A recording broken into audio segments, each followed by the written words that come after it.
हम लोग इस आज नया चैप्टर शुरू करने जा रहे हैं। इस नए चैप्टर में हम लोग पढ़ेंगे alkyl halide, alcohol and ether. ये तीनों टॉपिक क्लास 12 के टॉपिक्स हैं। इन तीनों का मैकेनिज्म सिमिलर जाता है, एक ही जैसा जाता है, इसलिए इन तीनों को हम लोग एक साथ पढ़ते हैं। ठीक है, तीनों का मैकेनिज्म एक जैसा जाएगा। इसके साथ साथ इसमें जो मैकेनिज्म हम लोग पढ़ेंगे, इनके रिएक्शन जाने के मैकेनिज्म जो हम पढ़ते हैं उसका नाम है SN1, SN2, E1, E2 and even CB। तो इनके खत्म होने के साथ साथ ये जिनका मैंने नाम लिया, ये रिएक्शंस भी आपको खत्म हो जाएंगे। ठीक है, चलते हैं आगे बढ़ते हैं। तो सबसे पहले हम लोग पढ़ते हैं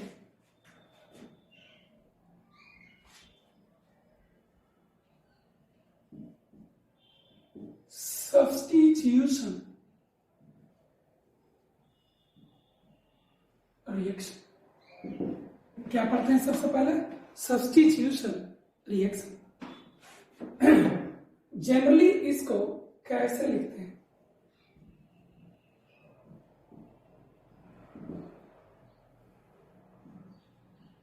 RH में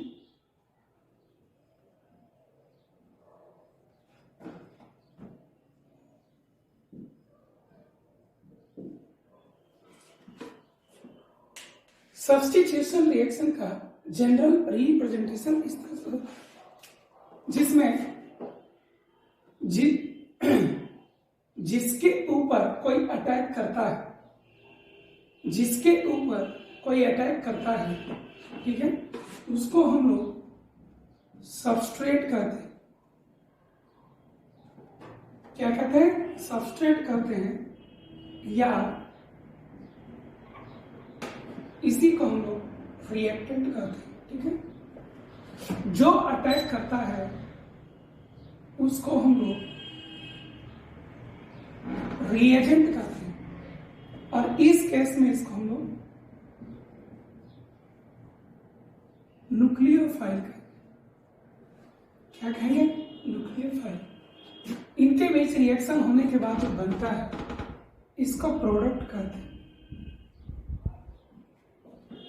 ठीक है, और जो यहां से हट जाता है उसको हम लोग लिविंग ग्रुप। क्या कहते हैं उसको?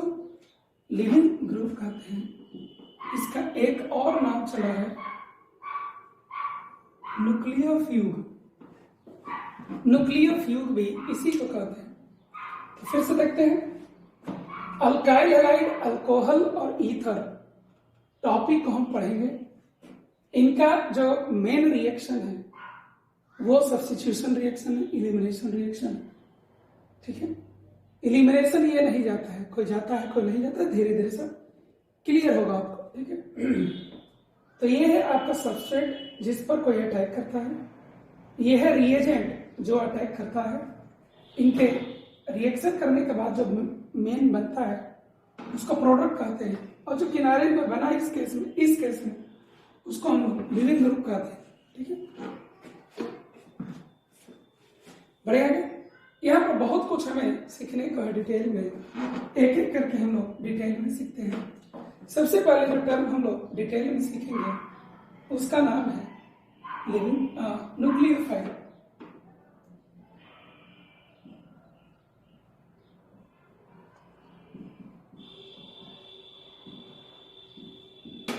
सबसे पहले जो हम लोग डिटेल में पढ़ेंगे उसका नाम है न्यूक्लियोफाइल। क्या नाम है उसका? न्यूक्लियोफाइल। न्यूक्लियोफाइल किसको कहते हैं? न्यूक्लियोफाइल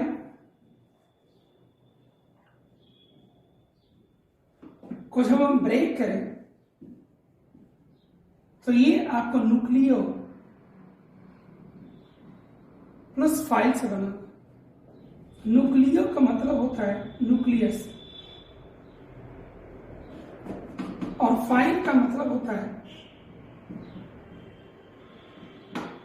फिलिक, जिसका मतलब होता है लविंग। क्या इसका मतलब होता है? लविंग। इन दोनों को जब हम कंबाइन करें तो आपको मतलब हो जाता है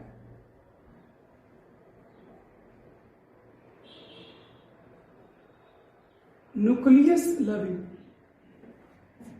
स्पेसीज।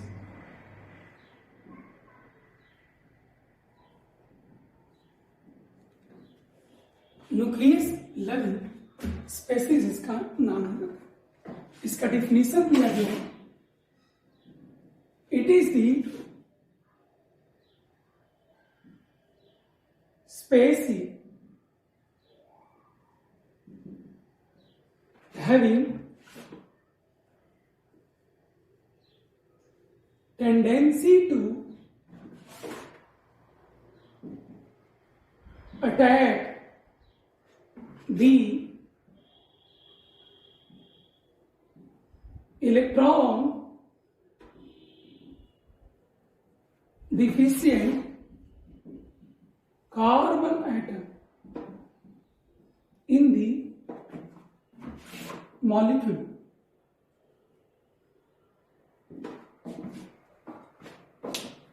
न्यूक्लियोफाइल किसको कहते हैं? It is the species having tendency to attack the electron deficient carbon atom in the molecule. आप यहां पर देखिए, मान लीजिए हाइड्रोजन वगैरह कोई लगा हुआ है और ये कार्बन है, इलेक्ट्रोनेगेटिविटी डिफरेंस है। हाइड्रोजन आपका पार्शियल नेगेटिव, हाइड्रोजन आपका मोर इलेक्ट्रोनेगेटिव होने के कारण इसके ऊपर आपको पार्शियल नेगेटिव चार्ज आएगा और इसके ऊपर आपको पार्शियल पॉजिटिव चार्ज आएगा।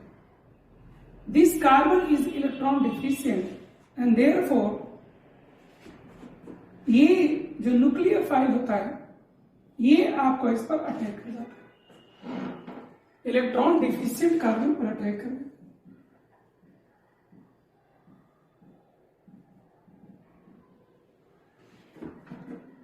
इलेक्ट्रॉन डिफिशिएंट कार्बन एटम ये क्या होता है? इलेक्ट्रॉन रिच होता है। क्या होता है ये? इलेक्ट्रॉन रिच होता है। ये आपको न्यूट्रल भी हो सकता है और अनायनिक भी हो सकता है। ये आपको क्या हो सकता है? न्यूट्रल भी हो सकता है और अनायनिक भी हो सकता है। For example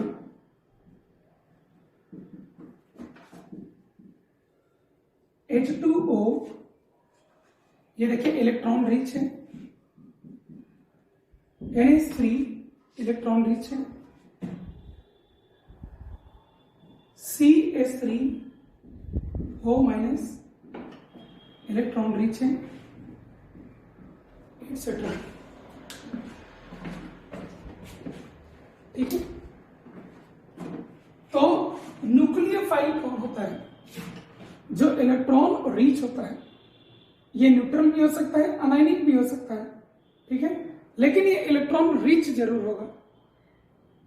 it has a strong tendency to attack the electron deficient carbon atom so that the electron richness can be neutralized with electron deficient carbon atom. Okay,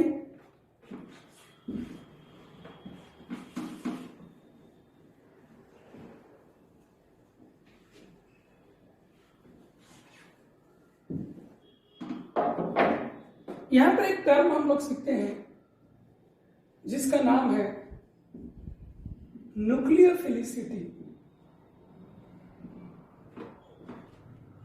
सवाल ये उठता है कि ये भी न्यूक्लियोफाइल है, ये भी न्यूक्लियोफाइल है, ये भी न्यूक्लियोफाइल है, तो क्या इन तीनों के पास इक्वल टेंडेंसी है to attack this electron deficient carbon atom? They have the tendency but their tendencies are not equal. They have different tendency to attack this electron deficient carbon atom. The species which has the greatest tendency is more nucleophilic. In other words, you can say the species can be said more nucleophilic if it has strong tendency, a good tendency to attack this electron deficient carbon atom. You can write it. Nucleophilicity. It is the tendency or is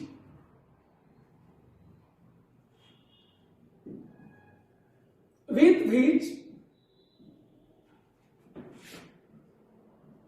lone pair of electron of the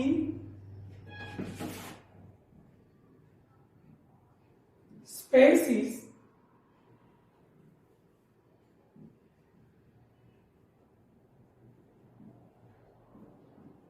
can be donated to the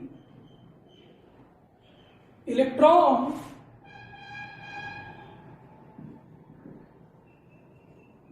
deficient carbon atom. More is the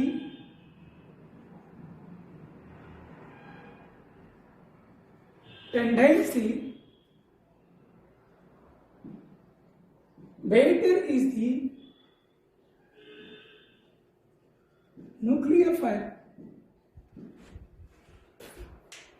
nucleophilicity, जो nucleophile होता है उसके tendency, ability को हम लोग क्या कहते हैं? न्यूक्लियोफिलिसिटी कहते हैं. इट इज द टेंडेंसी और is with which lone pair of electron of the species can be donated to the electron deficient carbon atom. More is the tendency, better is the nucleophile. जितना ज्यादा इसके पास जितना ज्यादा tendency होगा lone pair को इसको donate करने का, ये उतना ही अच्छा न्यूक्लियोफाइल कहा जाएगा. ठीक है, ये किन बातों पर डिपेंड करता है?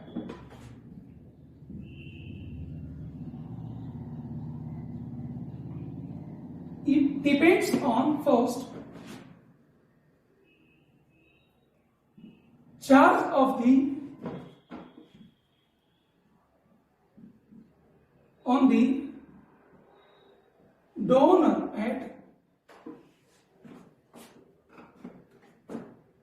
ठीक है,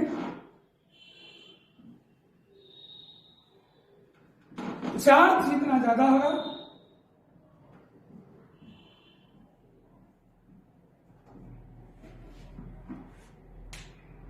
चार्ज जितना ज्यादा होगा न्यूक्लियोफिलिसिटी आपको उतना ही ज्यादा होगा. ठीक है, और इसी कारण से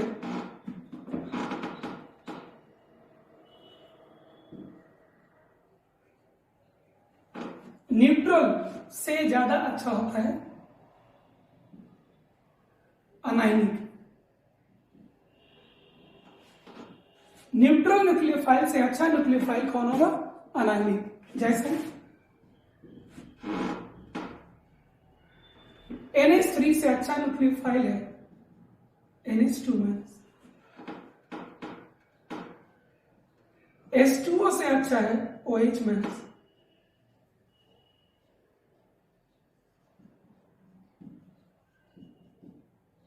एसिटिक एसिड से अच्छा है एसीटेट आयन. मिथनॉल से अच्छा है मिथॉक्साइड है. H2S से अच्छा है SH माइनस. कहीं पर भी आपको दिया जाए न्यूट्रल न्यूक्लियोफाइल से अच्छा आपको अनायनिक होगा. ये दोनों सेम फैमिली से, इसके एक H प्लस को निकालने के बाद ही आपको बनता है, लेकिन ये न्यूट्रल है, ये अनायनिक है. ठीक है, इसके पास इलेक्ट्रॉन डेंसिटी फ्री ज्यादा है, इसलिए इसका टेंडेंसी ज्यादा होगा. इससे अच्छा ये, इससे अच्छा ये, इससे अच्छा ये, इससे अच्छा ये और इससे अच्छा ये आपको ऑलवेज ट्रू है. ठीक है,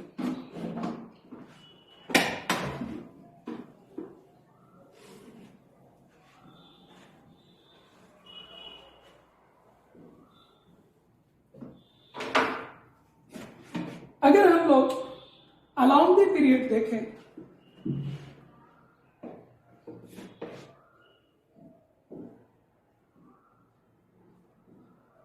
along the period of periodic table क्या आ जाएगा है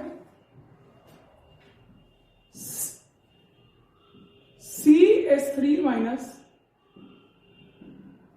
NH2 minus OH minus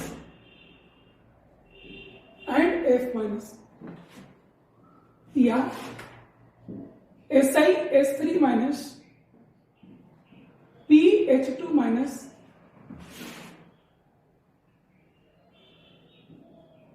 SH minus Cl minus। जो आपको ऑर्डर यहां होगा वही ऑर्डर आपको यहां भी होगा, जो ऑर्डर आपको यहां होगा वही ऑर्डर यहां होगा। तो कितना इजीली कोई स्पेसी अपना इलेक्ट्रॉन डिफिशिएंट कार्बन को दे सकता है, उतना ही अच्छा वो न्यूक्लियोफाइल होगा। मतलब दूसरों को देने का, दूसरों को शेयर करने का टेंडेंसी जितना ज्यादा होगा वो न्यूक्लियोफाइल उतना ही अच्छा। आप अलाउंग द पीरियड का केस लिए इलेक्ट्रोनेगेटिविटी आप यहां जानते हैं। इलेक्ट्रोनेगेटिविटी सबसे ज्यादा किसका है? फ्लोरीन का। एक negative charge more electronegative atom पर ज्यादा स्टेबल होता है, ठीक है। तो जब ये स्टेबल है तो इसको इलेक्ट्रॉन दूसरों को शेयर करने की टेंडेंसी कम होगा। ये लेस इलेक्ट्रोनेगेटिव एटम है, ठीक है, इसको अपना इलेक्ट्रॉन क्लाउड दूसरों के साथ शेयर करने की टेंडेंसी ज्यादा होगा, यानी कि ये अच्छा न्यूक्लियोफाइल होगा। यही ऑर्डर आपको यहां भी फॉलो किया जाए, ठीक है। अगर हम डाउन द ग्रुप देखें, down the group of periodic table, down the group में आपको आएगा जैसे Cl minus F minus Cl minus Br minus और I माइनस, ठीक है। OH minus SH minus NH2 minus PH2 minus, आपको ये सब आ सकता है। डाउन द ग्रुप हम लोग जानते हैं कि डाउन द ग्रुप जाने पर साइज मैटर करता है। डाउन द ग्रुप जाने पर साइज आपको मैटर करेगा, ठीक है। यहां पर देखिए, साइज एटम का बढ़ता है तो उसका पोलराइजेबिलिटी बढ़ता है। एटम का साइज अगर बढ़ता है तो फजांस रूल से उसका पोलराइजेबिलिटी बढ़ता है, ठीक है। पोलराइजेबिलिटी बढ़ने से आपको न्यूक्लियोफिलिसिटी बढ़ जाता है। पोलराइजेबिलिटी बढ़ने से आपको न्यूक्लियोफिलिसिटी बढ़ जाता है। कैसे? ये आप यहां देख सकते हैं।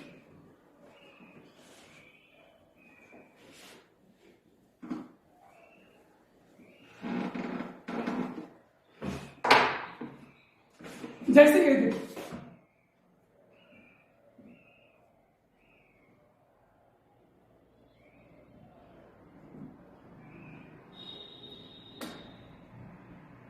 मान लीजिए कि ये आयोडाइड आयन जब है तो आप देख सकते हैं कि यहां ये सब आपको क्या प्रोवाइड कर रहा है? क्रोडिन।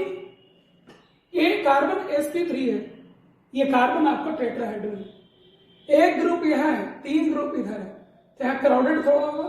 तो इस क्राउडिंग की वजह से ये डायरेक्टली इसको टच ना करेगा, लेकिन ये ऐसा हो सकता है कि ये एटम आपको पोलराइज हो करके आके अटैक करे, ठीक है। ये एटम हो सकता है कि इनके भांडरवाल रिपल्सन से इसे डायरेक्ट कांटेक्ट में नहीं आए, लेकिन एटम का साइज बड़ा होने से पोलराइजेबिलिटी ज्यादा होगा, डिस्टॉर्शन इन इलेक्ट्रॉनिक लोड ज्यादा होगा और न्यूक्लियोफिलिसिटी आपको ज्यादा होगा। तो न्यूक्लियोफिलिसिटी का ऑर्डर अगर देखें तो हम यहां डायरेक्टली लिख सकते हैं, नीचे जाने पर न्यूक्लियोफिलिसिटी आपको इंक्रीज करेगा। तो ऑर्डर क्या हो जाएगा? न्यूक्लियोफिलिसिटी ऑर्डर यहां क्या हो जाएगा? F माइनस से अच्छा Cl माइनस का होगा, Br माइनस का होगा, तब फिर आई माइनस का। OH माइनस से अच्छा SH माइनस का होगा, NH2 माइनस से अच्छा EH2 माइनस का होगा, H2O से अच्छा H2S का होगा और NH3 से अच्छा EH3 का होगा। ठीक है, ये आपको साइज के ऊपर डिपेंड करता है।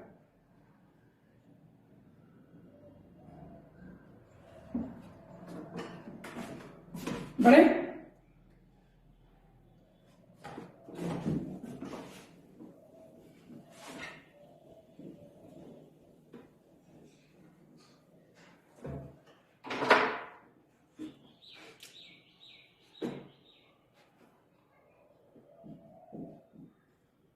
nucleophilicity is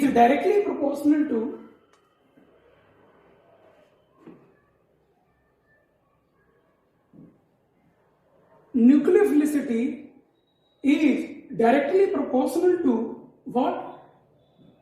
1 by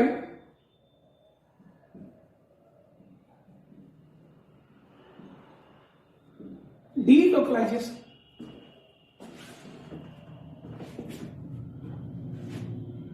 जैसे आप इसमें देखिए,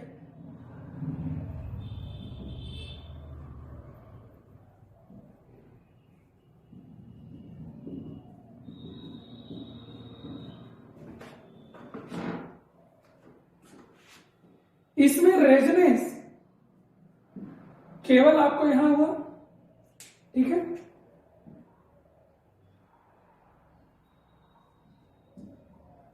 और इसमें रेजोनेंस आपको यहां भी जा सकता था और यहां भी जा सकता है। यहां पर डिलोकलाइजेशन आपको ज्यादा है, यानी कि जब यहां से इलेक्ट्रॉन डिलोकलाइज ज्यादा हो जाएगा तो यहां पर अवेलेबल कम बचेगा।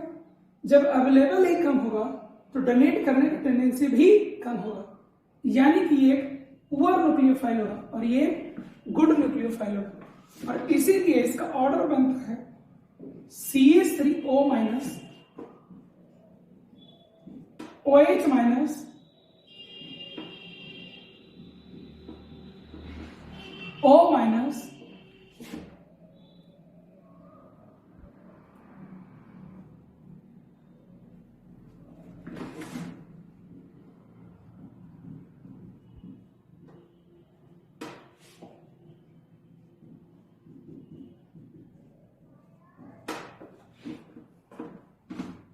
ये आपको होगा। ठीक है, यहां सबसे ज्यादा रेजोनेंस है, सबसे ज्यादा डिलोकलाइजेशन होगा, न्यूक्लियोफिलिसिटी सबसे कम होगा।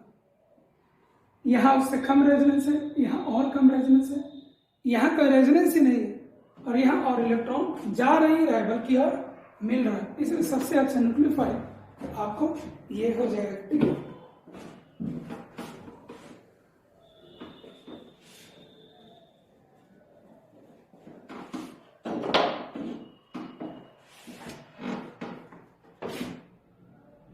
इसके बाद एक फैक्टर आपको और होता है जिसका नाम है क्राउडिंग। क्या नाम है जिसका? क्राउडिंग। ठीक है, तो न्यूक्लियोफिलिसिटी जो होता है वो क्राउडिंग के इनवर्सली प्रोपोर्शनल होता है। जैसे इसको देखिए, CH3 माइनस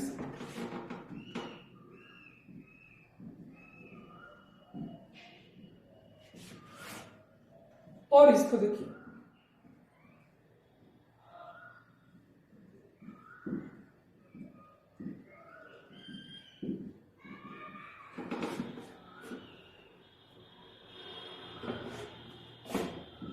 इसको देखिए,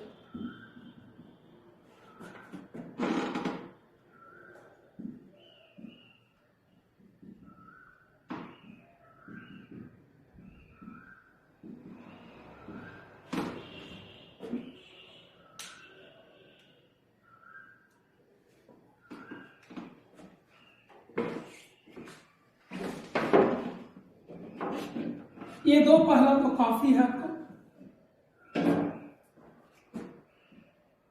ठीक है, यहां पर क्राउडिंग ज्यादा है। जब इलेक्ट्रॉन डिफिशिएंट कार्बन पर ये अटैक करने जाएगा तो ये आपको खुद लेस क्राउडेड है, इजिली इसको अटैक कर सकता है। लेकिन ये कार्बन क्राउडेड है, ये जब आगे की ओर जाएगा तो इन सब के वैन डर वाल्स रिपल्सन की वजह से ये इसको बढ़िया से अप्रोच नहीं कर पाएगा। एक बार और देखिए आप, ठीक है।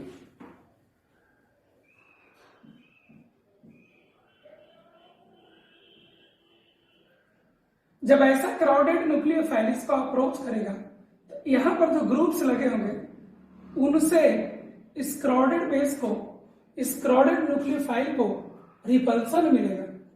इसकी वजह से ये अप्रोच रिलक्टेंटली करेगा, हेजिटेंटली करेगा, न्यूक्लियोफिलिसिटी कम हो जाएगा। यानी ये अच्छा न्यूक्लियोफाइल होगा और यहां आपको ये अच्छा न्यूक्लियोफाइल, ठीक है। इस तरीके से हम लोग न्यूक्लियोफिलिसिटी का ऑर्डर बताते हैं। एक दो और क्वेश्चन देख लीजिए।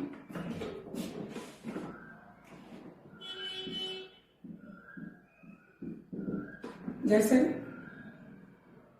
CH3 माइनस Cn,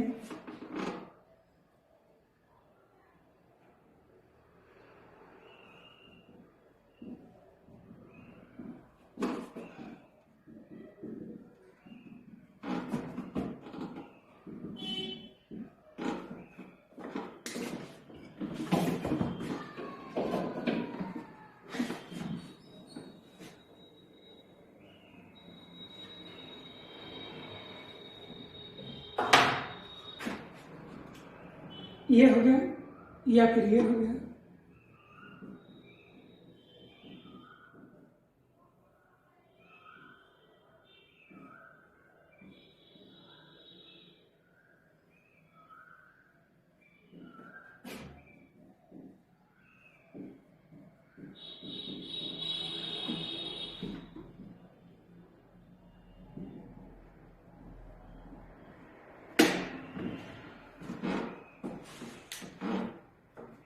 ठीक है, आप इनमें देख सकते हैं कि ये निगेटिव चार्ज तो सब जगह है, लेकिन -m इफेक्ट जो यहां काम करेगा उससे इसका निगेटिव चार्ज क्या हो जाएगा, रेजोनेंस चला जाएगा, ज्यादा इधर की ओर खिंचा जाएगा, तो इसके पास रहेगा ही कम, डोनेट करने का कैपेसिटी भी कम होगा, ये खराब न्यूक्लियोफाइल होगा। ठीक है, जबकि इसमें देखिए इसका निगेटिव चार्ज, ये हाइपर कंजुगेशन है, इससे इलेक्ट्रॉन क्लाउड इसको देगा, इलेक्ट्रॉन क्लाउड इसके पास ज्यादा रहेगा तो दूसरों को डोनेट करने का कैपेसिटी भी ज्यादा होगा। ठीक है, तो सबसे अच्छा न्यूक्लियोफाइल ये है, तो फिर ये, तो फिर आपको ये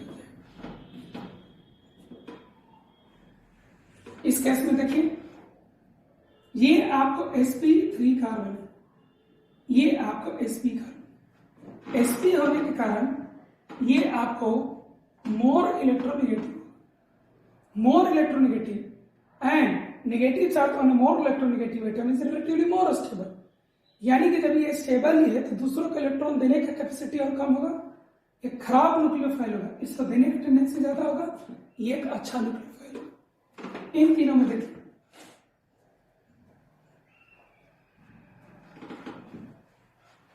यहां पर भी ये आपका sp3 है, ये आपका sp2 है और ये आपका sp2।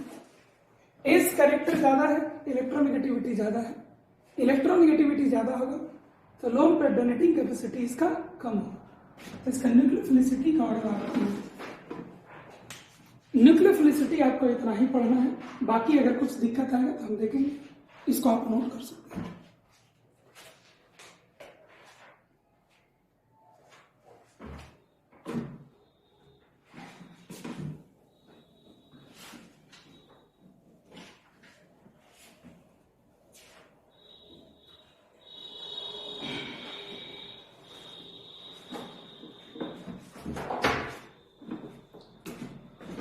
एक और टॉपिक हम लोग सीखते हैं, leaving group and leaving group ability.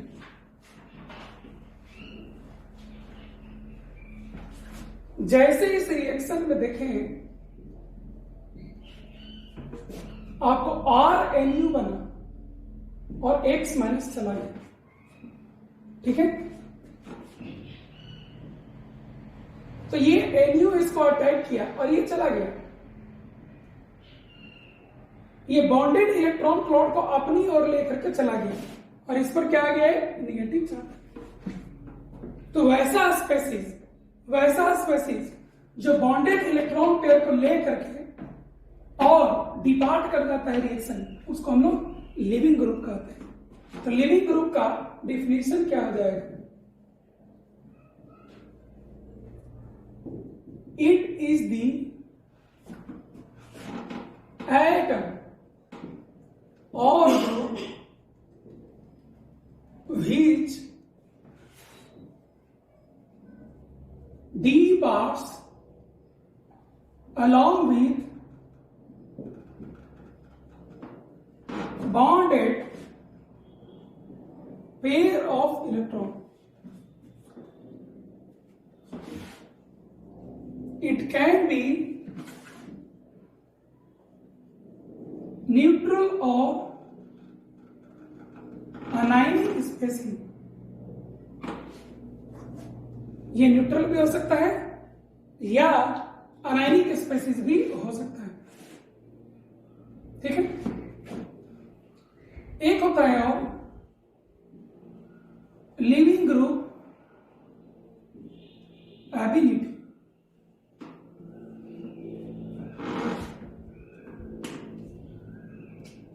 Leaving group ability क्या होता है, ये जो लिविंग ग्रुप है बॉन्डेड इलेक्ट्रॉन क्लॉड को लेकर चला गया, कितना इजीली ये लेकर के जाएगा वो उसका एबिलिटी होता है, उसी को कहते हैं leaving group ability.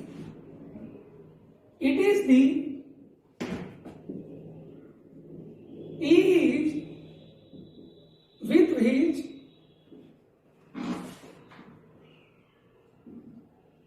living group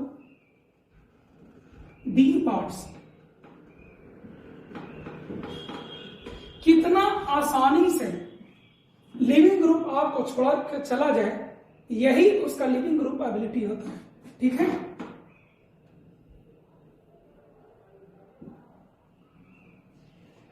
More is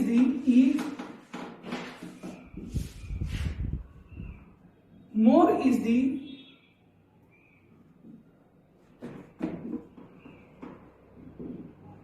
leaving group ability. More is the living group ability, ठीक है।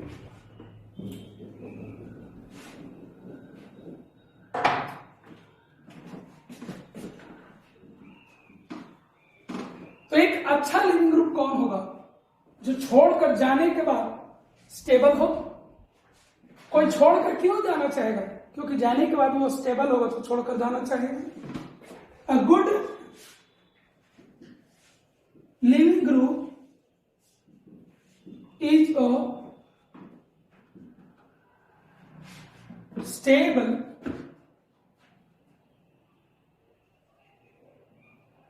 anion or weak base.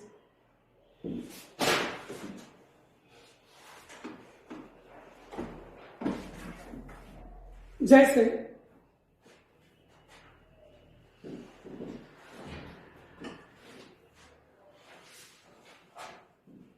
ROH, मान लो इसको आप हटाने के बारे में सोच रहे हो, तो ये ROH में इसको हटाइएगा तो ये कैसे हटेगा, इलेक्ट्रॉन को लेकर हटेगा।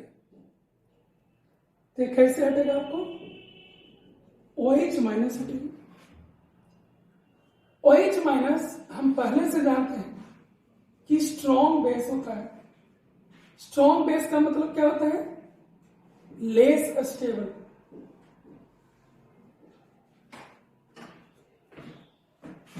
स्ट्रॉन्ग बेस का मतलब क्या होता है, लेस स्टेबल। और जो लेस स्टेबल होगा वो छोड़कर नहीं जाना चाहेगा, इसीलिए ये क्या होगा, पुअर लिविंग ग्रुप होगा। क्या होगा ये? पुअर, इसको Lg भी आप लिख सकते हो, पुअर लिविंग ग्रुप आपको होगा। ठीक है, तो फिर इसको हटाया कैसे जाता है? अल्टरनेटिव क्या है इसका? तो इस खड़ूस को एक चॉकलेट दिया जाता है,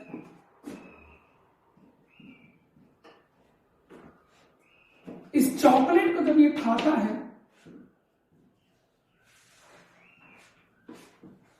तो वह न्यूट्रल हो जाता है। ठीक है,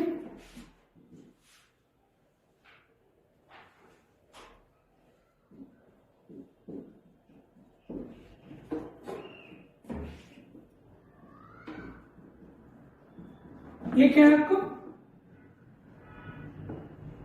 न्यूट्रल मॉलिक्यूल है, और ये क्या है आपको?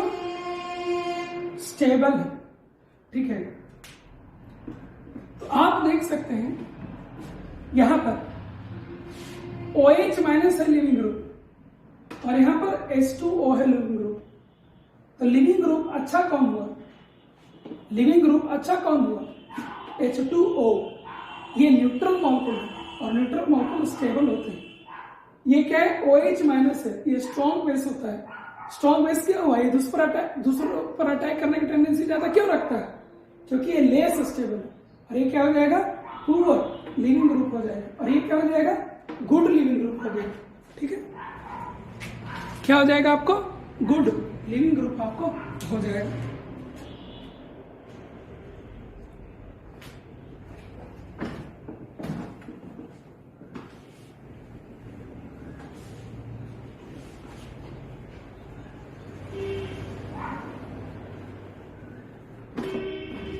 और भी आप पढ़ेंगे RNH2 जब हटाने जाएंगे तो R plus and NH2 minus बनेगा। ये क्या है आपको? वेरी स्ट्रॉन्ग बेस होता है। ये क्या हो जाएगा? वेरी स्ट्रॉन्ग बेस का मतलब लेस स्टेबल होता है, और लेस स्टेबल का मतलब हो गया पुअर लिविंग ग्रुप, यानी कि NH2 माइनस आपका पुअर लिविंग ग्रुप।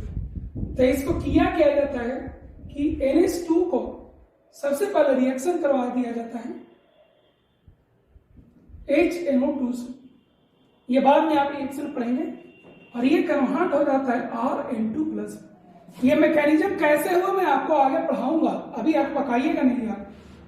और यहां पर R प्लस एंड N2 होता है।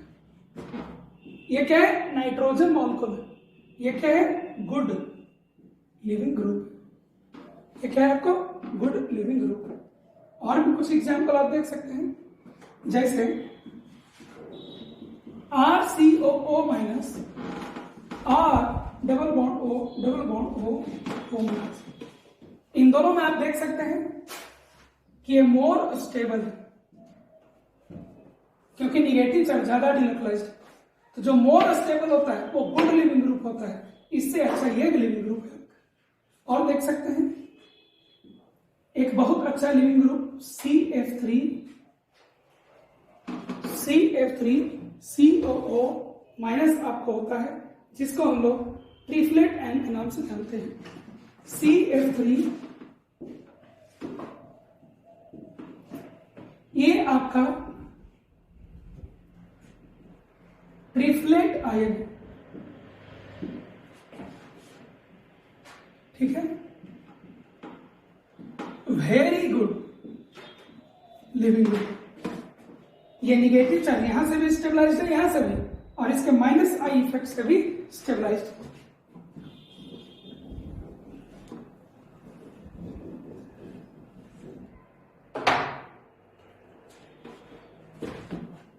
एक और एग्जांपल ये है आपका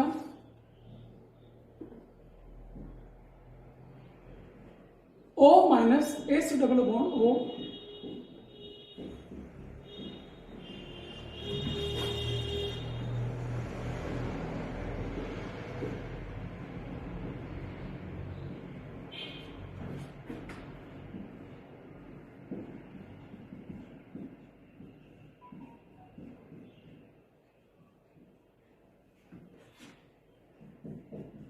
बहुत इंपॉर्टेंट है, इसको OTS कहते हैं,